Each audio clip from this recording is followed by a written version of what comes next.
Hello. Hello, Juma. Hello po. So, this is Francois from Pageant Mag Philippines. So, Juma, kumusta na? Okay naman po. So far, pang 4th day na namin to and super happy. So, ilang activities na ang nagawa niyo for 5th day, right? Yes. For 5 days, ano na yung mga events na nagawa niyo? First, nag-traditional barong kami, arrival. Next, nag-royal regalia kami. Nag-personality development. And of course, pageant training. Wow. Yes. So, ano yung naging favorite mo dun sa mga activities na nagawa niyo? So far, yung royal regalia. First time kong maging hari and grabe. Ganun pala yung pakiram ng maging hari. Sobrang dapat stiff ka lang. Dapat hindi ka talaga dapat nagpapakita ng parang natatakot ka gano'n. Kailangan confident ka. Wow. Iba rin. Iba. So, sabi mo first time mong makapagsuot ng King costume. king costume. Yes. Ano ba yung mga nasuot mo na, if I may ask? More on suit lang ako eh. More on coat, more on casual. And to be honest, this is my first time joining national pageant. Oh, And kaya hindi pa ako nakakapagsuot ng creative costume or kahit ano. Talagang first time pa lang talaga sa lahat. Okay. Now I understand. Alam ko na where you're coming from. Yes. So, first national costume mo to, just like what you mentioned. Ano naman yung nag-motivate sa'yo or nag-push sa'yo para sumali sa national pageant? Okay. Last year, I won Mr. Rizal 2024. And now, meron chance or nag-open yung door sa akin na sumali to sa King of the World. Kasi to be honest, gustong-gusto ko talagang sabihin yung story ng buhay ko. I was once become a dishwasher, a waiter, and I think yung mga ganung pagkakataon ba, simula bata pa lang ako, I think I can inspire more people and especially the youth. Sa tingin ko naman, huwag tayong susuko sa ating mga pangarap. Sabi kasi nila, or parang common na mentality kasi, na kapag kaanak ng isang foreigner, especially ay Indian or Arabian, Pakistani, yes. ganyan.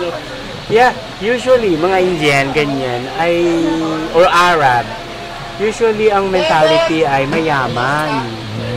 So, paano mo naman yung mapuprove na ano mo yun, or paano mo puprove na naghirap ka nga, na isa kang waiter at a very young age? Actually, hindi naman natin pwedeng i-please yung mentality ng people. Kung ano yung gusto nilang paniwalaan, and so be it. I think, ma-prove ko lang yon dun sa mga pictures ko, kung gusto nyo ko i-stock. May mga picture ako na dishwasher ako and waiter ako. And I think those moments or those experience mold me to become the better version of myself. Ilang taon ka na nag-waiter ka, Okay. dishwasher ka? Fun fact, when I was 16, I was a dishwasher. I am a student in the morning and a dishwasher in the evening. I was earning 200 pesos for 8 hours of work. And growing up, realizing that 200 pesos was not enough to provide for my school. So, nung nag-17 ako, nag-waiter ako, tapos sumasailan ako, mag-alaga ng bata, and then pandemic came. When pandemic came, a lot of doors opened for me. I became an ambassador, a live streamer, and a content creator. And yun, nabuksan ako ng mga pagkakataon para sa mga ganitong bagay. Wow!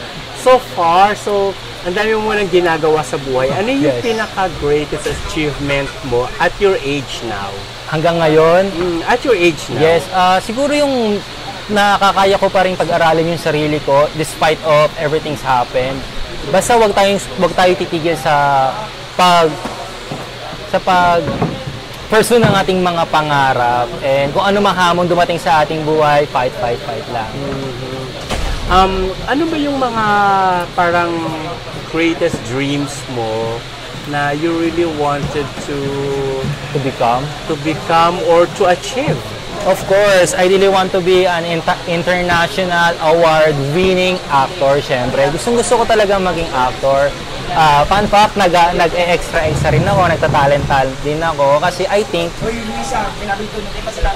pag nag-acting ako, I think I can inspire more people because it is a large platform na malalaman, makikita ako ng tao. And from being a dishwasher now, nag-acting ako, sobrang laki ng transition and I'm so grateful and blessed to have those moments in my So, life. ibig sabihin, actor ka na ngayon. Kinda, hindi ko pa masabing actor kasi hindi pa ako naging lead role, pero yes, that's one of my work. Pero nag-guest ka na sa mga Yes. films Yes. and... I was once become a Section D from Mutiana Section E. Isa ako sa mga bully doon. Next, I was once became a classmate ni Blight sa senior high. Nag-guest na rin ako sa Darna. Ano pa ba? Basta madami, nakalimutan ko na yung iba. Marami na rin pala. Yes. But while doing this acting and all, are you still studying? Yes. You go to school? Yes, yes. Paano mo nababalance yung time mo? I think time management talaga. Kailangan talaga natin mas bigyan ng pagkakataon yung pag-aaral natin. Tapos pag may mga free time naman, dun lang ako sumusundot ng racket. Ayokong hindi mag-aral. Alam niyo, ginagawa ko talaga to, nagtatrabaho ko. I mean, rumaracket ako para may pang-suporta sa pag-aaral ko. Dream ko po maging flight attendant and I want to give service sa langit. I mean, 3 feet above. Sobrang quality yata nun. So parang habang tumatagal ang pag-uusap natin, parang dumarami ang gusto mo, dumarami ang dreams mo. Yes. Kanina gusto mo lang maging actor, gusto mo Yes. maging flight attendant, and so on. So, ngayon, pumapasok ka sa pageantry. Yes. So, ano naman ngayon yung parang purpose mo or yung goal mo sa pageantry? Yes. Alam ko, may mga kabataan din na ngayon, di ba, sobrang controversial ng mga child labor. I mean, yung mga batang maaga nagtatrabaho. And I think, wala namang masama doon. Ang sa akin lang, sana patuloy pa rin tayo sa pag-aaral. Gusto lang rin naman natin makatulong sa mga magulang natin. Ayaw natin silang pahirapan. And I think, yung pinakamagandang reward na mabibigay lang natin sa mga magulang natin is yung diploma. And ano yung pageant na sinasalihan mo ngayon? Ito pa lang. I was once became Mr. Rizal 2024. Naging Mr. STI Philippines din po ako. And ngayon, pursuing my dream to become a national title holder. Ng anong pageant? Of course, this King of the World Philippines, syempre. Ito po yung pinaka-great platform para sa akin sa tingin ko. Can you tell us about this pageant? Kasi parang bago sa pandinig namin bilang enthusiast. When we say King of the World Philippines, we empower everyone. We empower brotherhood, we empower charities and all. Sa King of the World Philippines, everyone is accepted. Everyone is, free will. I mean, free to express themselves and free kang maging ikaw to become the better version of yourself. Speaking of free will, ganyan, speaking of acceptance. Yes. How do you feel about competing, if there's any, homosexual or gay man in the pageant that you're competing with?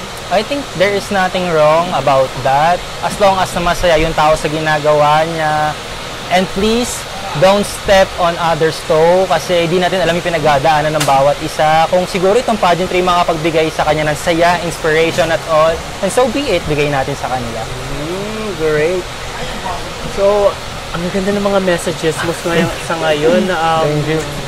Chuma, ano pa yung pwedeng abangan sa'yo aside from what you've shown during the Royal Regalia? Yes. Is there anything else that we could actually look forward to? I think expect nyo sa akin na mas magiging more powerful pa ang performance ko sa pre-pageant and coronation night, and wait nyo yung talent ko. Sobrang maganda to. Alright, thank you so much. Thank you po. Juma. Maraming salamat po. Looking forward for more of you. Yes, thank you po. Thank you po. Have a great day. Thank you Bye-bye. po.